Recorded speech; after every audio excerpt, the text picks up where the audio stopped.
শাহাবুদ্দিন আর মতি পেশায় কবর খনক। তাদের কাছে এক একটা রাত মানে এক একটা লাশ। কিন্তু এক ঝড় বাদলের রাতে একটা ফোন কল এলো, আর সেই এক রাতের কাজ তাদের জীবনকে চিরদিনের জন্য বদলে দিল এক অকল্পনীয় বিভীষিকায়। প্রশ্নটা যখন লোভের দাড়িপাল্লায় মাপা হয়, তখন তার উত্তরটা বেশ মারাত্মক হতে পারে। শাহাবুদ্দিন আর মতির জন্য সেই উত্তরটা ছিল রক্ত দিয়ে লেখা। এক রাতের কাজ, আর তার বদলে নগদ 1,00,000 টাকা। এই বিপুল পরিমাণ টাকাই ছিল সেই টোপ যা শাহাবুদ্দিন আর মতিকে এক নিকষ কালো অন্ধকারের দিকে টেনে নিয়ে গিয়েছিল। কাজটা খুব সহজ, শুধু একটা লাশকে কবর দিতে হবে। কিন্তু কাজটা শুনতে যতটা সহজ মনে হচ্ছিল ততটা ছিল না। ফোনের ওপাশের কণ্ঠটা অচেনা, পরিচয়টাও গোপন, আর তার সাথে জুড়ে দেওয়া হলো দুটো অদ্ভুত শর্ত, যা শুনে শুরুতেই বিপদের ঘণ্টা বেজে উঠেছিল। শর্ত দুটো ছিল খুবই অস্বাভাবিক। কেন একটা লাশের মুখ দেখা যাবে না, বা তার শরীর থেকে কিছু সরালে কি এমন হবে? প্রশ্নগুলো মাথায় ঘুরপাক খাচ্ছিল, কিন্তু 1,00,000 টাকার লোভ তাদের সব দ্বিধাকে যেন গ্রাস করে নিয়েছিল। ঠিকানাটাও ছিল বেশ অদ্ভুত। শহর থেকে অনেক দূরে, জঙ্গলের গভীরে এক পোড়ো জমিদার বাড়ি। লতাপাতায় ঢাকা স্যাঁতস্যাঁতে দেয়ালের সেই বাড়িটা দেখেই বুকের ভেতরটা কেমন যেন হিম হয়ে আসছিল। তাদের রাতের কাজটা ছিল ওখানেই। ভাঙাচোরা দরজা ঠেলে ভেতরে ঢুকতেই এক ভ্যাপসা রক্তের গন্ধ নাকে এসে লাগল, আর ঘরের ঠিক মাঝখানে সাদা কাপড়ে ঢাকা ছিল সেই ভয়াল সত্যিটা। কাপড়ের একটা অংশ সরাতেই শাহাবুদ্দিনের মতো পোড় খাওয়া লোকেরও শরীর জমে বরফ হয়ে গেল। এ কোনো সাধারণ মৃত্যু নয়, এটা ছিল এক নির্মম বিভৎস আচারের শিকার। চোখ দুটো উপড়ে ফেলা, জিভ কেটে নেওয়া, আর চামড়ার ওপর খোদাই করা এক অদ্ভুত ত্রিভুজাকৃতির প্রতীক। আর সবচেয়ে ভয়ঙ্কর ব্যাপার, ক্ষতগুলো থেকে তখনও তাজা রক্ত ঝরছিল। লাশটি গোরস্থানে আনার পর তাদের প্রবীণ ওস্তাদ হান্নান মিয়া দেখামাত্রই ভয় চিৎকার করে ওঠেন। তার মুখ থেকে বের হওয়া একটি বাক্যই তাদের সব ধারণাকে ভেঙে চুরমার করে দেয়।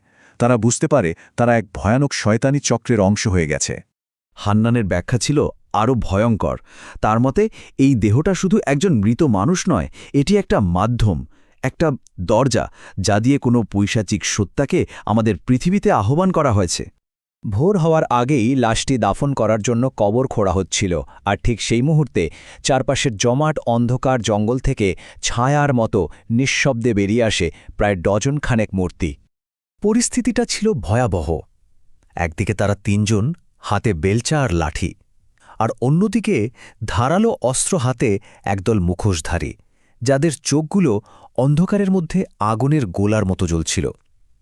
বোঝাই যাচ্ছিল তাদের লক্ষ্য ছিল ওই লাশ। এক অসম লড়াই শুরু হয়, কিন্তু সংখ্যায় কম হওয়ায় তারা বেশিক্ষণ পেরে উঠছিল না। হঠাৎ একজন মতিকে জাপটে ধরে তার গলায় ছুরি বসিয়ে দেয়।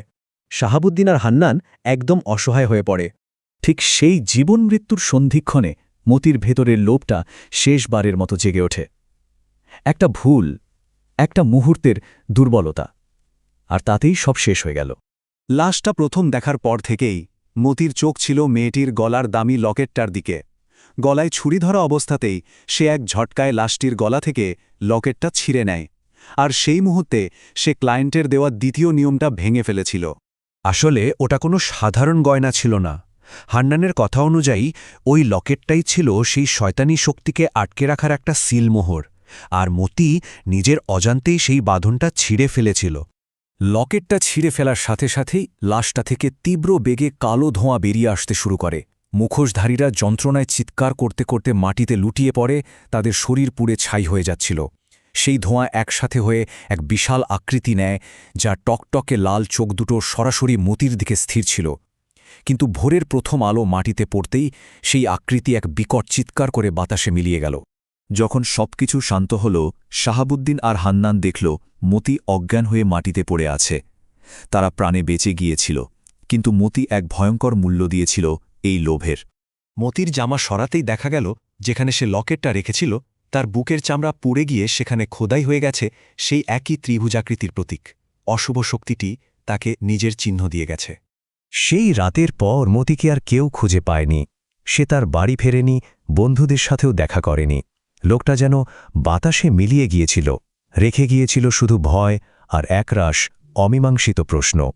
তবে কেউ কেউ বলে নিখোঁজ হওয়ার আগে শেষবার মতিকে নাকি বিড়বিড় করে বলতে শোনা গিয়েছিল এই কথাগুলো। সে কি আর মতি ছিল, নাকি সেই সত্তার দাসে পরিণত হয়েছিল যাকে সে নিজের লোভের বশে মুক্ত করে দিয়েছিল? এই প্রশ্নটা আমাদের এক শীতল, অস্বস্তিকর অন্ধকারের মধ্যে ফেলে দিয়ে যায়।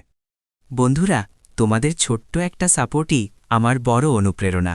নিচের লাল বাটনটা একবার টাচ করে দাও প্লিজ।